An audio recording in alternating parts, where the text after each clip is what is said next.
Welcome to the Balance Virtual Trainer Podcast. My name is Tyler Valencia, and I'm the president of Gibbs and Time to Train Fitness. We have a guest in the online workout training realm, but specifically with kids, which is great. Well, kids are the future. We want to make sure that we promote healthy habits, all kinds of great stuff. So in setting up this podcast episode, I was super excited to get Robyn Parets on the podcast. Robyn, thank you for being my guest. Thank you so much for having me. Let's kick the episode off. Same question every guest gets asked. Can you start by sharing your business within the health and fitness industry and a little bit about yourself? Sure. So Pretzel Kids is kids yoga, and we offer classes both live and online, but we're not a yoga studio. Our business model is to support a network of teachers who take our training, which is online. Mm-hmm. So they take our training and then join our membership licensing program. And with that, they get lesson plans, they get marketing resources, they can run their business, list their classes off of our website, they can use our branding. So they essentially become branded Pretzel Kids teachers in their own community. So our member teachers can go out there and run classes, again, both live and online if they want. In some cases, we can hire them directly for our contracted jobs. We're based in Boston, and we have a lot of contracts with area after-school programs, as well as preschools and camps and the likes. And then we also partner with some online companies to deliver our online classes via their platforms. We work with a studio called Own Practice that's all online, and we are their kids yoga team, running 3 classes a week for them. And then we also work with a company called Sitter Stream, and they deliver classes and one-on-one yoga. And we do kids programming for them. And then we've got, a bunch of others that we also work with. Very cool. Very cool. A question that I have to ask, because it's one of those that as an entrepreneur and hearing a business owner and the stuff they're doing, all that great stuff, I feel like there's always that moment where you're working, you're grinding away, you're putting in tons of hours, and all of a sudden you have this moment, you're like, I feel like I have something. I feel like this is something special, and it's part of your passion, the passion that gets you up in the morning, that makes you want to keep pushing ahead. Do you feel like you have that moment in the last few years that you're like, okay, yeah, this is something great. Let's see what we got here? Yeah, absolutely. And I think it especially heightened in the last 2 years during the pandemic, with everyone spending so much more time at home. A lot of communities, schools were completely closed down for a while, and kids were at home doing remote schooling. I think everybody realized the level of stress and anxiety that kids were experiencing or are experiencing. And this is not new necessarily, but I think the pandemic sort of brought that to the forefront. And you had families undergoing a lot of stress and parents stressed and working from home and trying to juggle kids at home as well as their jobs. So it was just, there was so much stress that our classes became in much higher demand than they were before the pandemic. And that's why we did so many partnerships for online delivery, so we could service these kids and families while they were at home. And we still have a lot of that. And luckily, our online training was, obviously it's online, but it was that way before the pandemic. So that people could take the training from their home. So those who wanted to teach our curriculum, a lot of people dove into this during the pandemic because it was something that they could do that was really worthwhile from home. So both in terms of offering classes to kids and families, as well as the training to wannabe teachers, I think it just really took off during these last 2 years, to the point where I don't think it's going to slow down anytime soon, even with the kids back to in-person classes, because schools and teachers are under a lot of stress. They're overwhelmed right now. They're short-staffed. And we have a program that they can just sort of plop into place. So we have 2 choices. They can train their own staff and just run licensed Pretzel Kids classes using our curriculum and all of our digital tools, or they can hire one of our instructors to come in. So I that's really become super popular now as the kids go back to school, because we have a program that is helping kids both get fit as well as learn how to regulate their emotions and learn tools to help them calm down and de-stress. So all of that kind of tied together is a really nice package for both pandemic and coming out of pandemic times. Yeah. I can't say enough about the importance of self-care and finding those things to alleviate stress and to put yourself in a better state of mind. And the fact that we're talking about kids here and starting those habits early, I feel like it's such a positive thing that we should be talking about more about. And I like how you said that it's not going to go away. Teaching these things to them now is going to have a lasting impact. Whenever I talk about kids, children, fitness, exercise, I always relate back to one of my favorite peer-reviewed journal articles that talked about the importance of teaching the fundamentals to kids at a younger age, because there's just so many benefits later on in life when they become an adult, and the effects that it has on positive body image, on a possibility to work out more, higher chance of exercising, all these kinds of things. So talking about self-care, stress, all these kinds of things at an earlier age, so many positive things can come from it. So I really dig that and dig the approach to it, getting them early, teaching these things and making the impact. And I want to dive deeper now into you, the entrepreneur you are. I know it's fun to talk about our businesses, the things that we do as entrepreneurs. And I kind of want to know the mindset when you were first starting off. What did that kind of look like? Was there a lot of phone calls, networking? Who and what were you, who were you talking to? All those kinds of things. What did that state look like? Yeah, so it's kind of an interesting story and path, and maybe not your typical one. So Pretzel Kids, I actually started Pretzel Kids in, I want to say 2005. So it's going back like 17 years now as a program. So at the time I ran a yoga studio. So, a regular community-based studio where we ran mainly adult classes, 7 days a week, retreats. I had a 200-hour yoga teacher training. And as part of my studio offerings, I started to get some inquiries for kids' yoga classes.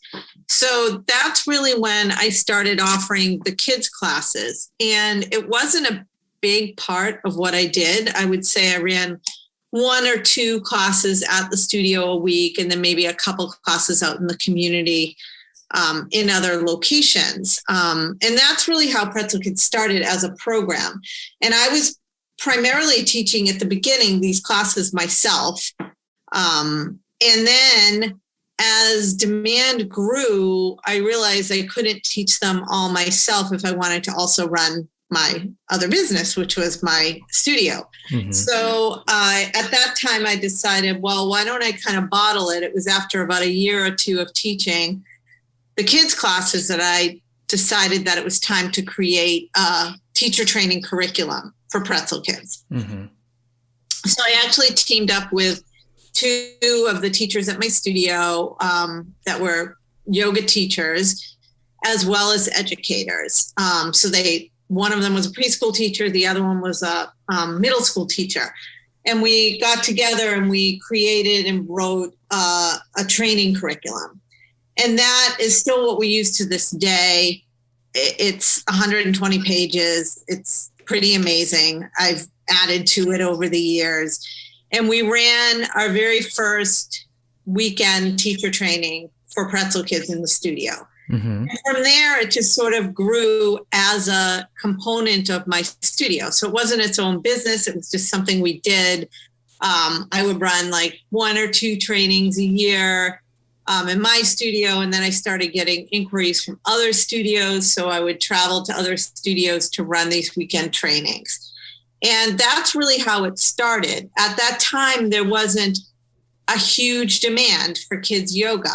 I think, it competed with every sport, every other activity that there was. And mindfulness wasn't really a buzzword then. So no one really knew or understood how important yoga was for children. Even the parents that came to their own classes at my studio didn't necessarily, it was like, that's their time, but they didn't really think of it as it related to children or their own. So that's kind of how Pretzel Kids started. And I always thought that it was going to be bigger than what it was, because it was something I was passionate about, and I just knew how important it was. I could see the impact it had on all the kids that I was teaching over these years. And then in 2016, so we'll flash forward to 2016, I decided for various reasons to sell my studio and property and kind of exit that business.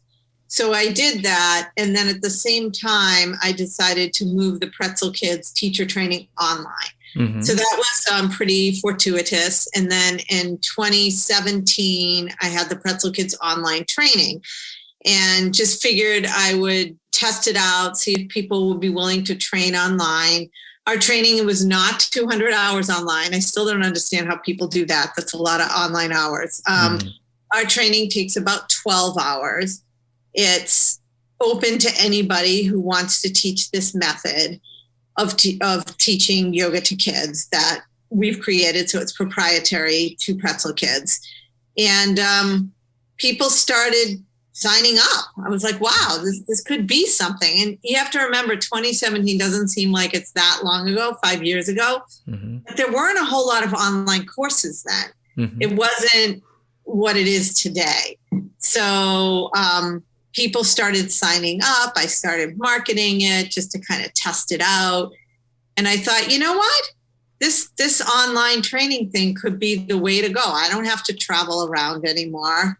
I was beginning to be burnt out of that. And this is a way that people can take the training online in a self-paced way and get the knowledge that they need to be able to teach our curriculum in their own communities.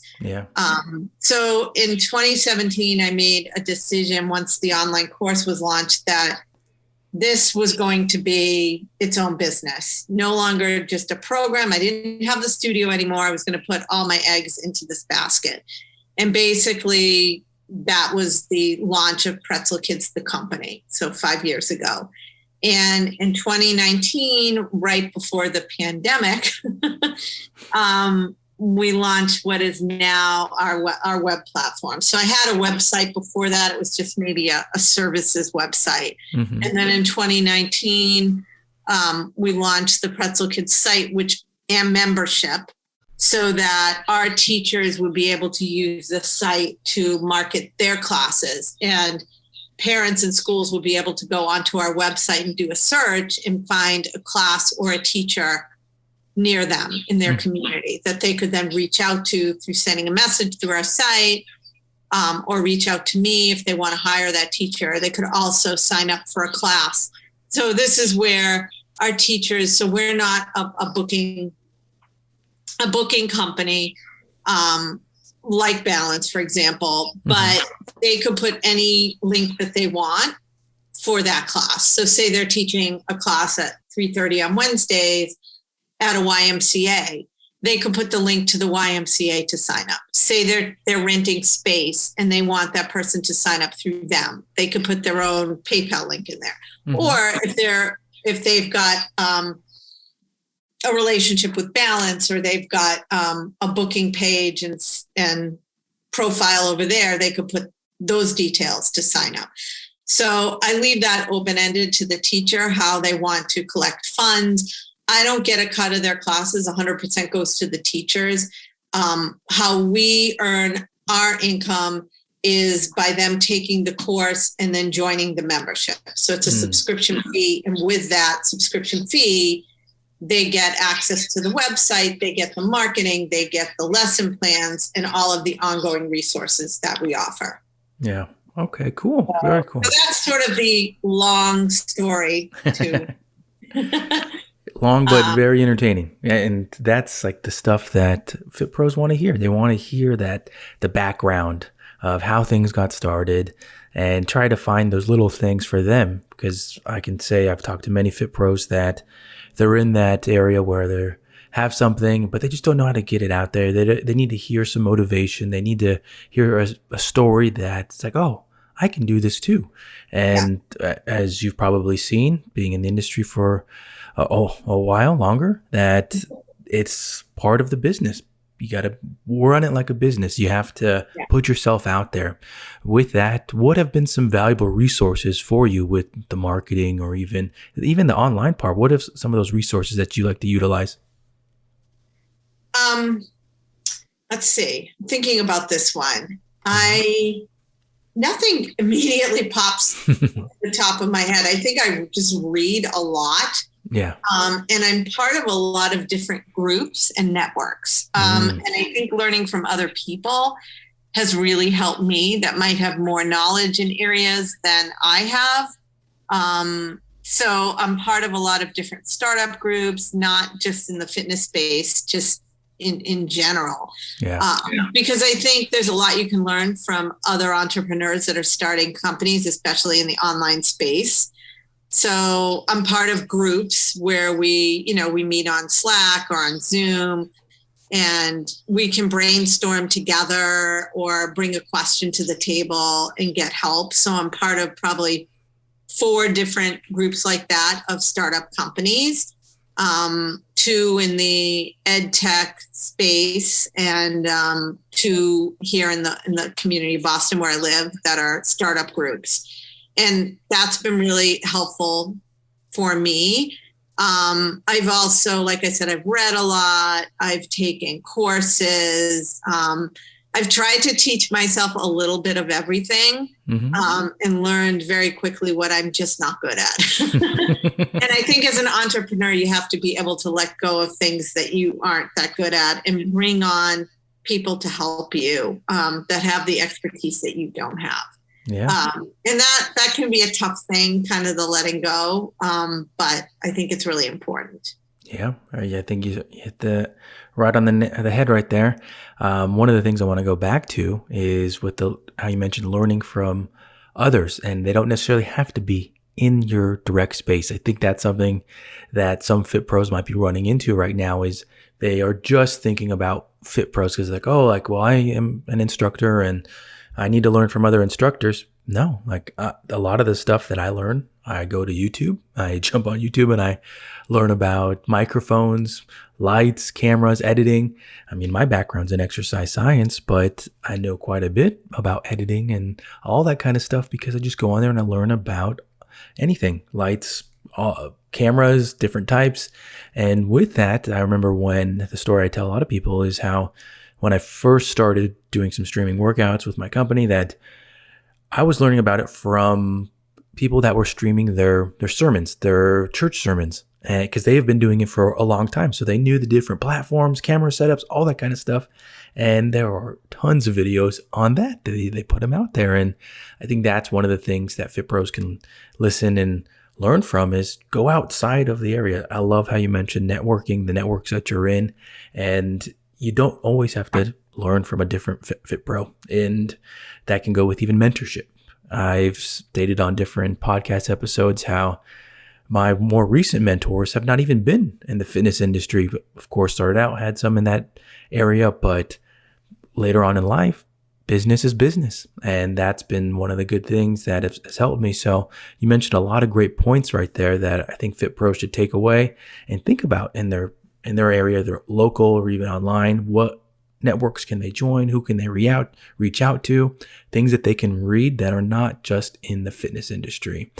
A good point to kind of pivot to with owning your own business. And I saw somebody on social media posting about this just this week about being your own entrepreneur and the time aspect of it. But there's also a lot of benefits of it, of owning your own business. For you, what has been some of your favorite parts of growing your business and being an entrepreneur? I think I like the flexibility in my days and time, and no day is also like the next. So things are always changing, and I like that. And I also like the satisfaction of being able to build something and create something that I know is helping so many people. Yeah. So I think I can take that away from this that I might not get if I wasn't building my own business. And just being kind of in there in the trenches with my customers and getting their feedback and being able to help them and adapt what I do to make things better and improve upon. I really like that as well. Yeah, that's a good one. I really like that answer. I dig it for the building part. When you build something and you start seeing things come together, you're like, yeah, I had a hand in that. I did that.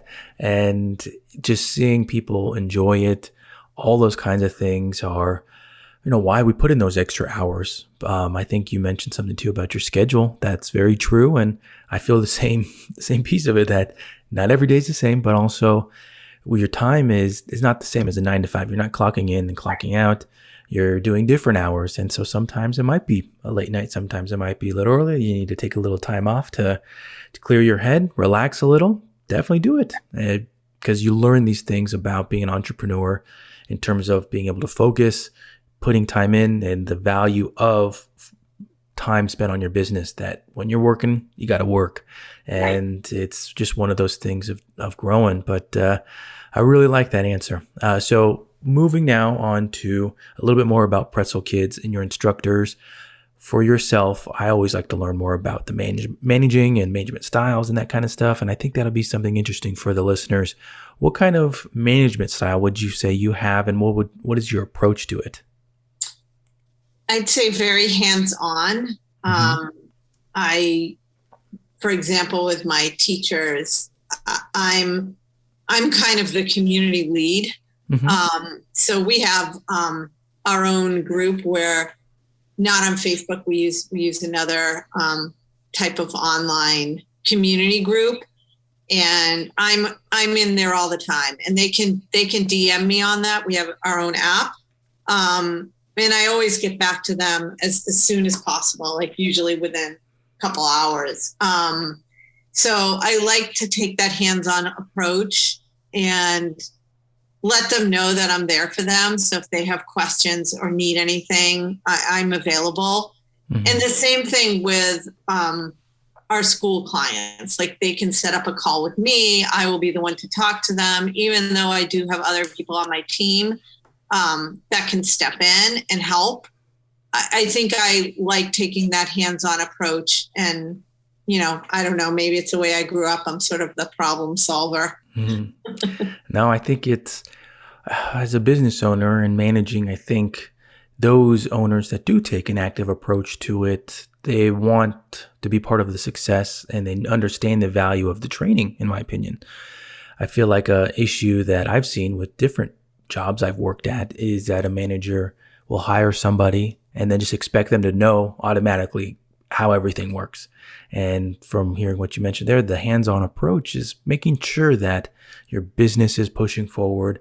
Your people know that you're there to help them, whatever might come in their way, whatever barrier, you're there to help them through it, whether it's an instructor or one of the contracts you're working with. I think that's really the key there, that you want to give them the tools to be successful. And I've said that in different areas before, not just with management, but giving them the tools to be successful. I think that's part of a good trait of a business owner, in my opinion.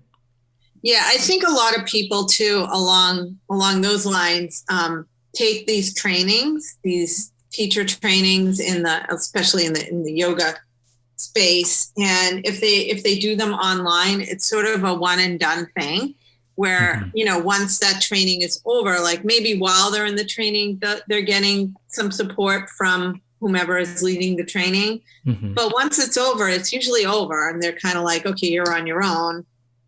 Do what you want with this new knowledge. And we sort of take the opposite approach to that. And that's, we have a community set up to be able to continue to offer support to our teachers, because I feel like that's what they're lacking. Yeah. And that's what they need the most of. They need the support. A lot of them aren't business owners. Yeah. They don't know the answer to these questions, and they're trying to do it all on their own.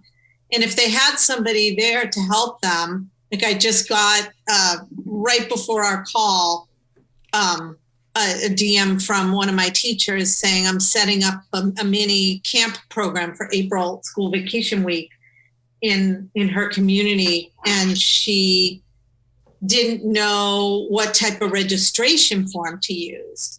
So we have templates for all of this for our instructors, but she wasn't sure which one to use, how she can customize it so it's not for a school, but it's a camp. So I got back to her right away, and I tagged her on one of our template docs that I thought would be most helpful. And, she got back to me right away. I was like, thank you so much for getting back to me. This is super helpful. They don't know how to do all that. And, they don't teach you that in your yoga training or fitness training. They don't teach you how to run a business, how to run classes and get them set up and choose a booking system. And, like you were talking about, lighting and camera setup and all of that. They don't teach you any of that. Nope. So you've got to either go out and learn it all on your own, or you can be part of a community like ours where you get those added resources so that you don't feel so alone. Someone's already done it, and you can just sort of piggyback off of that. Yeah. Again, just another thing that a big benefit of what you're talking about right there, that community part and that extra step after. I think you are 100% correct with it. And I've heard this from other instructors that they got a certification and then all of a sudden they're like, okay, what do I do? Where do I go from here? And I mean, some of the basic things too about choosing a position. A story that I've always hung on to was a young instructor, was a fitness pro. I was trying to hire her for a position, and she mentioned how she didn't want to become an independent contractor at that moment. And I'm like, that I didn't mention this to her, but she didn't know that, or that a lot of people are independent contractors within the fitness industry, but they were used to just being an employee. And those are things that you mentioned, they're not in our manuals, they're not in our education. They don't teach the differences between positions and the benefits, all these types of things. And I feel like there are tons of people out there looking for what you're offering. And I like that. And to speak a little bit further on it it was the company I first started working for. They talked about the business in a box model for instructors that helps them get set up after they get the education, how useful that is. And I think that's part of what you're doing. So great stuff right there. As we get to now the podcast closing tips, I love this question for just getting insight into our guests on the episode. So Robyn, what are 2 closing thoughts on the future of the fitness industry that you would like to share with our listeners? Okay, so I think online is here to stay, whether we like it or not, in some form or fashion. And I think the independent fitness instructor is here to stay if they know what they're doing and can set up a business appropriately. You won't necessarily need to fall back on a studio like our industry did in the past, or a gym, for example. Yeah. I think COVID has showed us different ways of running businesses and earning an income stream, whether that's as a side hustle or a full-time income. So yeah, I think some sort of online is here to stay, whether it's the way you train or the way you teach, or you're going to teach a little bit of both online and in person. So that's kind of one trend. And I also think finding a niche has become more important now than ever before. And I think that's going to be a big part of the future of the fitness industry as a whole, is what can you specialize in and how can you do it better? And so really to start to think more about that, because, in what I do, like yoga, for example, and I've been teaching adult yoga as well for 20 years. If you're a vinyasa, flow, or power yoga teacher, you're just kind of in there with thousands of other people. So what can you do differently to set yourself apart? Do you specialize in cheer yoga? Do you specialize in children's yoga? Do you specialize in yoga for runners or yoga for tight hips? So think in terms of what's your passion, what type of customer you want to serve, or client or student, or however you look at it, and how can you do it better?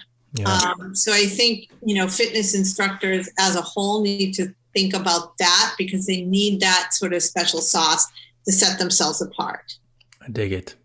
The one I'm just going to briefly touch on before we get to our closing here is the first part, what you mentioned with online being here. And yeah, if you have, the caveat that you put in there about being able to set up your business, that is the key factor there, in my opinion, for instructors. I think over the last few years, instructors have seen that they can make more money outside of a gym. And I was so thrilled to hear stories about that, hear about instructors making more money, teaching online, and not to put in the face of gyms, but hearing how gyms were struggling to get their instructors back.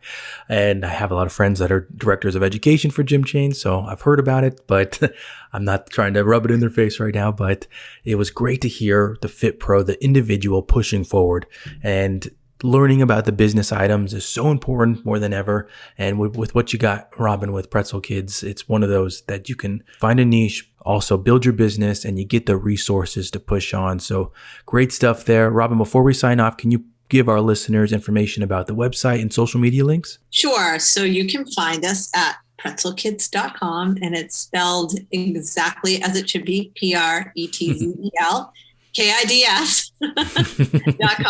And from there, you can find information about our training, our teachers, our classes, and be sure to check out our blog too, because we have tons of free, amazing resources for teachers, parents, just all about yoga in general is on our blog. And then also social media, we're on all the socials. We're on Instagram at Pretzel Kids Yoga. We're on Facebook at Pretzel Kids. We're on Pinterest, also LinkedIn, Twitter. I don't know.